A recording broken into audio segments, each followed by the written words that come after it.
मुलांना सुस्वागतम. संगीता भालसिंग या माझ्या यूट्यूब चॅनलवर तुम्हा सर्वांचे खूप खूप स्वागत. इयत्ता 11वी आणि 12वी या दोन्ही वर्गाचे मराठी आणि अर्थशास्त्र या विषयाचा अभ्यासक्रम तुम्हाला संपूर्ण हवा असेल तर या चॅनलच्या प्लेलिस्टवर तुम्ही जाऊ शकता आणि तिथे पाठ्यपुस्तकाच्या क्रमाप्रमाणे मी सर्व व्हिडिओ लेक्चर पोस्ट केलेले आहेत, ते तुम्ही पाहू शकता. जर व्हिडिओ आवडले तर चॅनल सबस्क्राईब करायला विसरू नका. तसेच बेल आयकॉन जर तुम्ही प्रेस केला तर मी नवीन व्हिडिओ पोस्ट केला की त्याचं नोटिफिकेशन तुम्हाला मिळेल. चला आपण अभ्यासाला सुरुवात करूया. अर्थशास्त्र इयत्ता 11वी हा विषय आपण अभ्यासाला घेतलेला आहे आणि प्रकरण क्रमांक 7 भारतातील बेरोजगारी हे प्रकरण आपण अभ्यासत आहोत. यापूर्वी या प्रकरणात कोणते घटक अभ्यासले ते आठवून पाहूया. बेरोजगारीचा अर्थ, बेरोजगारीचे प्रकार, बेरोजगारीचा विस्तार, बेरोजगारीची कारणे एवढे घटक आपण अभ्यासलेले आहेत. आज आपण अभ्यासणार आहोत भारतातील बेरोजगारी कमी करण्यासाठी शासनाने केलेल्या विशेष उपाययोजना. भारतात बेरोजगारीचं प्रमाण अधिक आहे याचा अभ्यास आपण केला. मग यावर सरकारने काय उपाय केलेले आहेत ते आपण आता पाहूया. सर्वप्रथम आपण तुम्हाला माहीत असलं पाहिजे काय की बेरोजगारी कमी करण्याचे सामान्य उपाय. सरकारने उपाय कोणते केलेले आहेत ते पुढे पाहूया. तत्पूर्वी सामान्यपणे सर्वसाधारण अशा उपाययोजना कोणत्या? 1. शेती क्षेत्राचा विकास. 2. पर्यायी व्यवसायाची सोय.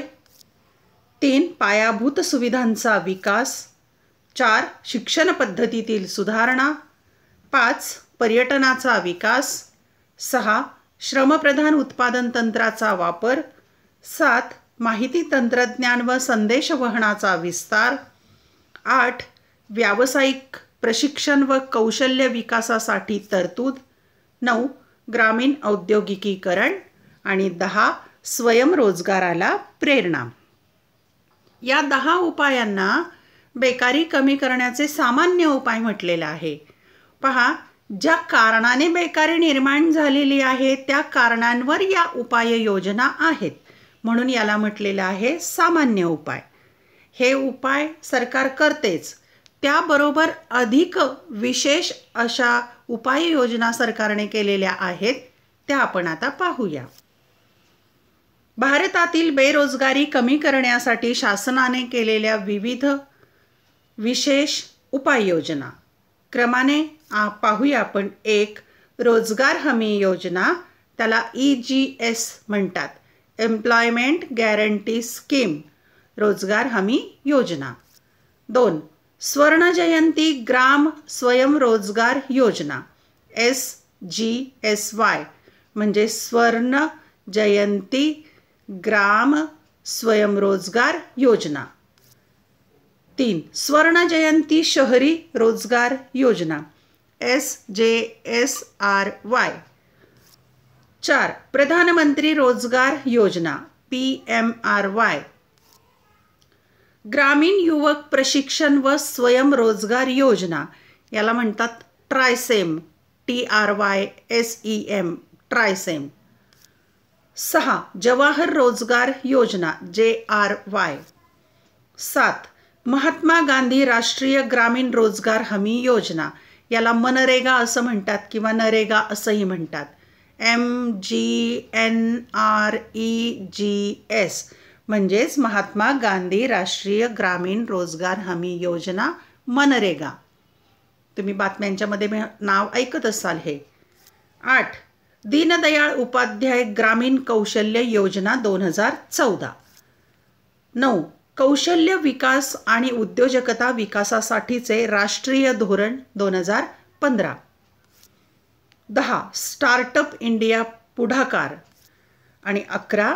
प्रधानमंत्री कौशल्य विकास योजना 2016 ते 2020. आता आपल्याला 11 योजनांचा सविस्तर अभ्यास करायचा आहे आणि हा प्रश्न दीर्घोत्तरी किंवा लघुत्तरी दोन्हीही ठिकाणी तुम्हाला येऊ शकतो. महत्त्वाचा प्रश्न आहे. या सर्व योजनांची माहिती इंटरनेटवर सविस्तररित्या उपलब्ध आहे, तिथे तुम्ही पाहू शकता. आणि जर तुम्हाला अधिक याविषयी माहिती हवी असेल तर मला स्वतंत्र योजनेचे एवढे व्हिडिओ स्वतंत्र करावे लागतील. इथे मात्र आपण फक्त अभ्यासासाठी जेवढा अभ्यासक्रमात दिलेला आहे तेवढा आपण अभ्यास आता करूया. चला, या 11 योजनांची सविस्तर माहिती घेऊया. नंबर 1, रोजगार हमी योजना, एम्प्लॉयमेंट गॅरंटी स्कीम. रोजगार हमी योजना ही सर्वप्रथम महाराष्ट्र सरकारने 28 मार्च 1972 रोजी सुरू केली. हा वस्तुनिष्ठ प्रश्न लक्षात ठेवायचा आहे की प्रथम महाराष्ट्र राज्याने सुरू केली आणि 28 मार्च 1972ला सुरू झालेली आहे. याचा प्रमुख उद्देश ग्रामीण जनतेसाठी उत्पादनक्षम रोजगार पुरविणे असून, म्हणजे ग्रामीण भागामध्ये ही योजना सुरू केली, तेथील लोकांना रोजगार द्यायचा, पण त्या रोजगार कसा पाहिजे, उत्पादनक्षम, त्यातून काहीतरी निर्माण झालं पाहिजे असा रोजगार द्यायचा. ग्रामीण बेरोजगाराची व दारिद्र्याची समस्या सोडविणे हा आहे. आणि हे का सुरू केलं तर ग्रामीण भागात रोजगार निर्माण करायचा आणि तेथील दारिद्र्याची समस्या सोडवण्याचा प्रयत्न करायचा. या योजनेअंतर्गत सरकारने किमान रोजगार पुरविण्याची हमी दिलेली आहे. हमी म्हणजे गॅरंटी, रोजगार पुरवायचा, पण किमान कमीत कमी रोजगार द्यायची तरी हमी दिलेली आहे ही महाराष्ट्र सरकारची योजना. या योजनेचे महाराष्ट्रातील यश पाहता भारतातील इतर राज्यांनीही ही योजना अंमलात आणली आहे आणि या योजनेला महाराष्ट्रात थोड्याफार प्रमाणात यश मिळालं ते पाहून इतर राज्यांनी सुद्धा ही योजना अंमलात आणली. आता ही रोजगार हमी योजना कदाचित तुम्हाला काही मुलांना माहिती पण असेल की ग्रामीण भागातील खेडेगावात ठराविक अंतरापर्यंत त्या गावातील लोकांना रोजगार पुरवला जातो. मग ती शेतीच्या संदर्भात कामं असतील किंवा नालाबंडिंगची कामं असेल, वनीकरण असेल, पाझर तलावाचं काम असेल, रस्ते दुरुस्ती किंवा रस्ते बांधणी वगैरे आसपासच्या जवळच्या भागात उत्पादनक्षम असं काम दिलं जातं आणि याची मजुरी असते काही पैशाच्या स्वरूपामध्ये तर काही धान्याच्या स्वरूपामध्ये. आणि ग्रामपंचायतीमध्ये लोकांनी नावनोंदणी करायची, त्यामार्फत रोजगार पुरविला जातो. पुढची योजना पाहूया. स्वर्णजयंती ग्राम स्वयंरोजगार योजना, SGSY. ही योजना एप्रिल 1999 मध्ये एकात्मिक ग्रामीण विकास कार्यक्रम IRDP म्हणजे इंटिग्रेटेड रूरल डेव्हलपमेंट प्रोग्राम म्हणजेच एकात्मिक ग्रामीण विकास व इतर योजनांचे पुनर्गठन करून सुरू करण्यात आली.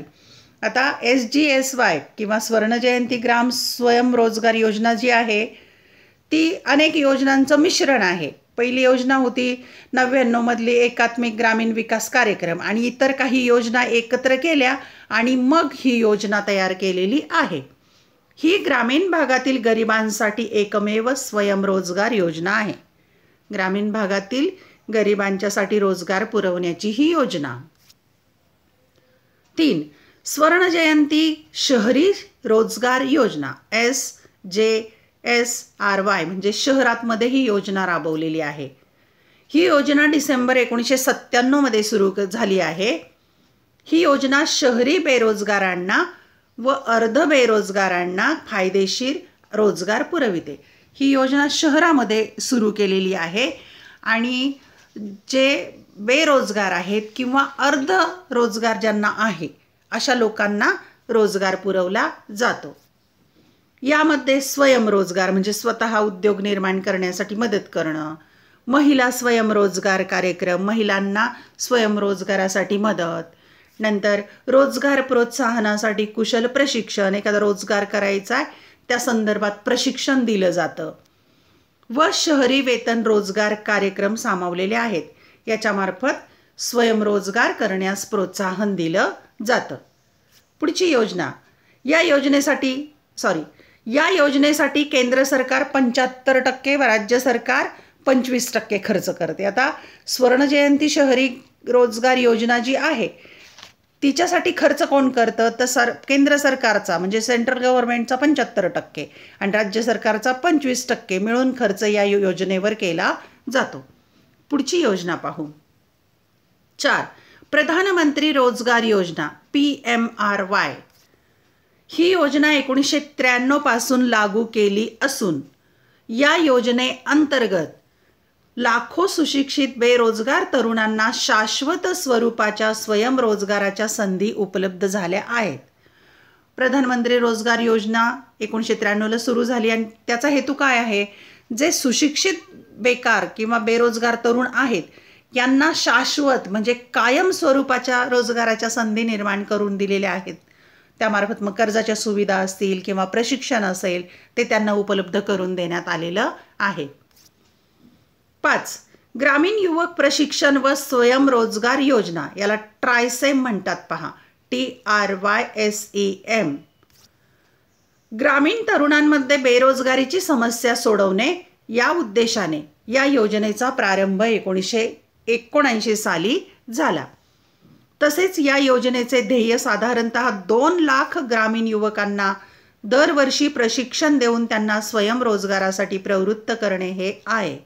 हे फार महत्त्वाचं आहे पहा, की जवळजवळ ग्रामीण भागातल्या 2 लाख ग्रामीण युवकांना प्रशिक्षण द्यायचं आणि त्यांनी स्वतःचा उद्योग व्यवसाय कामधंदा करावा यासाठी प्रेरणा देण्यासाठी ही योजना सुरू केलेली आहे. ट्रायसेम ही योजना स्वर्णजयंती ग्राम स्वयंरोजगार योजनेत 1999 मध्ये विलीन करण्यात आली. पण आता ही योजना, हिचं नाव बदललं, स्वर्णजयंती ग्राम स्वयंरोजगार झालं, ती विलीन करण्यात आलेली आहे 1999 मध्ये.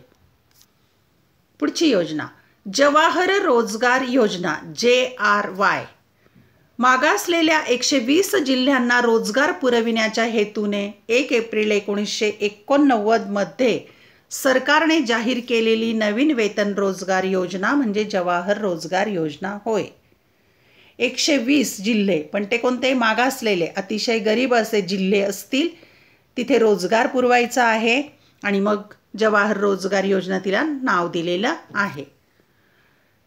एप्रिल 1999 पासून ही योजना ग्रामीण भागासाठी मर्यादित राहून जवाहर ग्राम समृद्धी योजना JGSY या नावाने ओळखली जाते. आता ही 1999 पासून तिचं नाव जवाहर ग्राम समृद्धी योजना झालेलं आहे आणि ग्रामीण भागात रोजगार वाढविण्याचा कार्यक्रम या योजनेचा आहे. 7. महात्मा गांधी राष्ट्रीय ग्रामीण रोजगार हमी योजना मनरेगा. 2 ऑक्टोबर 2009 पासून राष्ट्रीय ग्रामीण रोजगार हमी योजनेचे नाव महात्मा गांधी राष्ट्रीय ग्रामीण रोजगार हमी योजना असे करण्यात आलेले आहे. म्हणजे जुनी योजना आहे ग्रामीण रोजगार हमी योजना, तिचंच नाव केलेलं आहे मनरेगा 2 ऑक्टोबर 2009 मध्ये. या योजनेअंतर्गत एका वित्तीय वर्षात, वित्तीय वर्ष म्हणजे आर्थिक वर्ष, 1 वर्ष म्हणजे 12 महिने, ग्रामीण भागाच्या प्रत्येक कुटुंबातील किमान 1 प्रौढ व्यक्तीला अकुशल स्वरूपाचे काम उपलब्ध करून देण्याची हमी व किमान 100 दिवस वेतन देण्याची हमी दिली आहे. आता या योजनेचा महत्त्वाचा भाग काय आहे की एका वर्षात ग्रामीण भागामध्ये प्रत्येक कुटुंबातील 1 प्रौढ व्यक्ती म्हणजे मोठ्या व्यक्तीला काम दिलं जाईल. कोणतं? अकुशल, म्हणजे त्याच्याकडे प्रशिक्षण नसलं तरी अकुशल स्वरूपाचं काम त्याला दिलं जाईल, त्याची हमी आहे. आणि 100 दिवस किमान वेतन देण्याची हमी या योजनेमार्फत दिलेली आहे. 8. दीनदयाळ उपाध्याय ग्रामीण कौशल्य योजना 2014. ग्रामीण विकास मंत्रालयाने 23 सप्टेंबर 2014 रोजी कौशल्य प्रशिक्षण कार्यक्रमाशी संलग्न असलेली ही एक महत्त्वाची योजना जाहीर केली की रोजगार द्यायचा, पण त्या रोजगार देण्यापूर्वी त्यांचं कौशल्य प्रशिक्षण द्यायचं, शिक्षण द्यायचं त्यांना, आणि मग ही योजना राबवलेली आहे 23 सप्टेंबर 2014. या योजनेचे ध्येय काय काय ध्येय आहे पाहू. दारिद्र्य कमी करणे, फायदेशीर व शाश्वत रोजगार, शाश्वत म्हणजे कायमचा, कायम टिकला पाहिजे, नियमित रोजगार मिळाला पाहिजे, रोजगार नियमित वेतन देऊन पुरवणे असा आहे, नियमितपणे त्यांना वेतन मिळेल असा रोजगार पुरवणे या हेतूने ही योजना सुरू केली. या कार्यक्रमाअंतर्गत गरीब कुटुंबातील 15 ते 35 वयोगटाच्या ग्रामीण युवकांना 3 महिन्याच्या प्रशिक्षणानंतर नियुक्ती दिली जाते. म्हणजे ग्रामीण भागामध्ये गरीब कुटुंबातलं वय त्या व्यक्तीचं 15 ते 35चा गट असेल आणि ग्रामीण युवकांना या 3 महिन्याचं प्रशिक्षण द्यायचं आणि मग कुठे काम त्यांना उपलब्ध करून दिलं जातं. 9. कौशल्य विकास आणि उद्योजकता विकासासाठीचे राष्ट्रीय धोरण 2015. कौशल्य विकासासाठीचे पहिले राष्ट्रीय धोरण 2009 मध्ये जाहीर करण्यात आले. हे धोरण खाजगी क्षेत्रातील सहभागी नव उपक्रमशील उपक्रमांना प्रोत्साहन देते. या योजनेचा मुख्य उद्देश म्हणजे संयोजन कौशल्य वाढवून विविध घटकांना बळकटी देणे हा असून यात खालील बाबींचा समावेश होतो. म्हणजेच खाजगी क्षेत्रातील सहभागी जे आहेत, नव उपक्रम करणारे उद्योजक असतील, त्यांना प्रोत्साहन द्यायचं आणि संयोजन कौशल्य वाढवायचं की उद्योग उभारणीसाठी व्यक्ती निर्माण करणं, उद्योजक निर्माण करणं, त्यासाठी विविध घटकांना प्रोत्साहन देणं. यात कोणत्या बाबींचा समावेश आहे ते पाहू आपण. 1. उद्योजकशील संस्कृतीला प्रोत्साहन देणं, म्हणजे उद्योजक खरं तर निर्माण करायचे, उद्योजकता वाढवायची, अशी संस्कृतीला प्रोत्साहन द्यायचे. 2. उद्योजकांना प्रोत्साहन देऊन उद्योग व्यवसायाचे पर्याय उपलब्ध करून देणे. उद्योजक निर्माण व्हावेत म्हणून त्यांना प्रोत्साहन द्यायचं, प्रशिक्षण द्यायचं, वेगवेगळ्या संधी उपलब्ध करून द्यायच्या, पर्याय उपलब्ध करून द्यायचे. 3. महिलांना उद्योगशील बनण्यास प्रोत्साहन देणे आणि महिलांनी सुद्धा उद्योग व्यवसायात प्रवेश करावा म्हणून प्रोत्साहन देण्यात येतं, प्रशिक्षण देण्यात येतं, कर्जाची सुविधा उपलब्ध करून देण्यात येते. वेगवेगळ्या प्रकारच्या सुविधा देऊन उद्योगशीलता वाढविण्यास प्रोत्साहन दिलं जातं. 10. स्टार्टअप इंडिया पुढाकार. स्टार्टअप इंडिया पुढाकार हा उपक्रम शासनाने जानेवारी 2016 मध्ये सुरू केला. भारतातील होतकरू आणि प्रतिभा संपन्न तरुणांना प्रोत्साहित करण्यास व उद्योग उभारण्यास बळ देणारी एक नाविन्यपूर्ण आणि जनकल्याणकारी बाब आहे. आता इथे पहा, स्टार्टअप इंडिया किंवा स्टार्टअप उद्योग हे थोडंसं समजण्यासाठी मी तुम्हाला एक उदाहरण देते. पहा की प्रत्येकाच्या घरामध्ये फरशी पुसण्यासाठी एक यंत्र आहे, त्याला मॉप म्हणतात. एक लांब दांडी असलेलं, पुढे कापडी किंवा मग दोऱ्यांच्या सहाय्याने, धाग्यांच्या सहाय्याने बनवलेली एक कापसाची किंवा कापडाची घडी असते, त्याच्या सहाय्याने आपण फरशी पुसतो. पहा, ज्याने ह्या यंत्राचा शोध लावला असेल, कोण आहे ते इंटरनेटवर तुम्ही शोधू शकता. आणि मग ही काम करण्याची जी कष्टाचं काम आहे, ते काम किती हलकं केलेलं आहे त्या यंत्राने. मग ते यंत्राचा शोध लावणं, त्याचा कारखाना टाकणं, त्याचं उत्पादन करणं, किती मोठा उद्योग झाला असेल हा, लक्षात येत आहे. म्हणजे असा हा सुरुवातीला त्या व्यक्तीने थोड्याफार प्रमाणात उद्योग स्टार्टअप केला आणि नंतर खूप मोठं रूप निर्माण झालेलं आहे त्या उद्योगाचं. असे नवनवीन प्रकारचे शोध लागतात, नवनवीन उपक्रम निर्माण होतात आणि यासाठी तरुणांना प्रोत्साहन देण्यासाठी ही योजना आहे. पहा, नाविन्यपूर्ण आणि समाजाच्या कल्याणाची योजना स्टार्टअप इंडिया पुढाकार. जे स्टार्टअप करू इच्छितात, असं उद्योग व्यवसायात नवीन काही करू इच्छितात, त्यांना प्रोत्साहन देणारी योजना. 11. प्रधानमंत्री कौशल्य विकास योजना 2016-2020. या योजनेचा मुख्य उद्देश तरुणांमध्ये कौशल्य विकास करणे हा आहे. केवळ पुस्तकी शिक्षण घेतल्याने उपयोग होत नाही, तर प्रत्यक्ष कौशल्य निर्माण करणं. या योजनेअंतर्गत युवकांना यशस्वीरित्या कौशल्य विकास प्रशिक्षण कार्यक्रम पूर्ण केल्याबद्दल मोबदला पैशांच्या स्वरूपात देऊन कौशल्य विकासास प्रोत्साहन दिले जाते. जसं शिष्यवृत्ती दिली जाते, प्रशिक्षणही दिलं जातं आणि शिष्यवृत्ती पण दिलं जातं. यासाठी शासनाने 2020 पर्यंत 12,000 कोटींची तरतूद केलेली आहे. म्हणजे युवकांना किंवा तरुणांना यशस्वीरित्या कौशल्याचं प्रशिक्षण द्यायचं आणि त्यांना पुन्हा भत्ता पण द्यायचा आणि त्यासाठी प्रोत्साहन आहे. कशासाठी, तर वेगवेगळ्या उद्योग व्यवसायात तरुणाईने यावं म्हणून. आणि 12,000 कोटींची तरतूद यासाठी केलेली आहे. अशा प्रकारे आपण सरकारने बेकारी दूर करण्यासाठी कोणकोणत्या योजना राबवलेल्या आहेत त्याचा आपण अभ्यास केला. धन्यवाद. व्हिडिओ आवडल्यास संगीता भालसिंग या माझ्याच नावाचं चॅनल तुम्ही सबस्क्राईब करा, बेल आयकॉन दाबा. तसेच तुमच्या मित्रमैत्रिणींना या व्हिडिओच्या लिंक जरूर पाठवा. अभ्यासासाठी शुभेच्छा.